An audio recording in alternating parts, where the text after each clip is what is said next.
Welcome to the truth. నేను సువర్ణ. 6 నెలలు 5,000 కోట్లు. ఇదేదో ఓ రాష్ట్ర తలసరి ఆదాయమో లేక పన్నుల రూపంలో ప్రభుత్వానికి వచ్చిన రాబడో కాదు. మేకప్ కోసం భారతీయ స్త్రీలు చేసిన ఖర్చు. అవును, మీరు వింటున్నది నిజమే.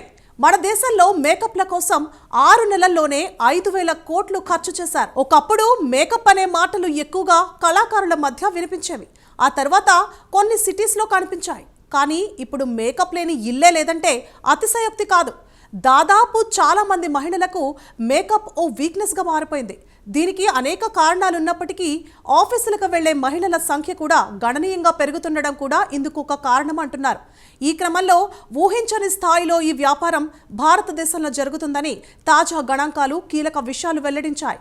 నివేదికల ప్రకారం గత 6 నెలల కాలంలో భారత్లోని 10 నగరాల్లోనే 100 మిలియన్లకు పైగా లిప్స్టిక్, నెయిల్ పాలిష్, ఐలైనర్స్ వంటివి కొనుగోలు చేశారని తెలుస్తోంది. ఈ లెక్క చాలు భారత్ వంటి అత్యధిక జనాభా కలిగిన దేశంలో కాస్మెటిక్స్ వ్యాపారం ఏ స్థాయిలో నడుస్తుందో చెప్పడానికి. 3 పువ్వులు 6 కాయలు అనేది చిన్న విషయమైపోద్దన్న అతిశయోక్తి కాదేమో. బ్యూటీ ఉత్పత్తుల కోసం ఏకంగా ఈ 6 నెలల్లో 5,000 కోట్లు ఖర్చు చేశారు భారతీయులు.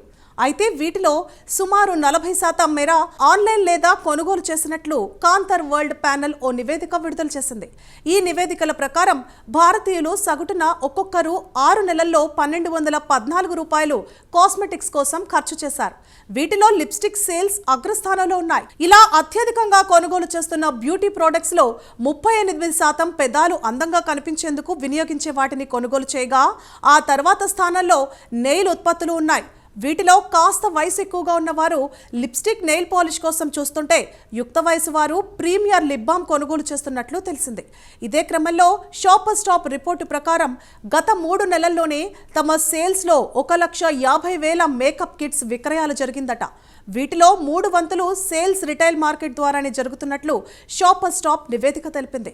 దీంతో భారతీయుల్లో అంతం కోసం ఆరాటపడుతున్న తీరును ఈ గణాంకాలు తెలియజేస్తున్నాయని అంటున్నారు నిపుణులు. అలాగే కాస్మెటిక్ మార్కెట్లో ప్రధానంగా వర్కింగ్ ఉమెన్ పాత్ర ఎక్కువగా ఉందని, వారే ఎక్కువగా సౌందర్య సాధనాలను కొనుగోలు చేస్తున్నట్లు తేలిందని అంటున్నారని తెలుస్తోంది.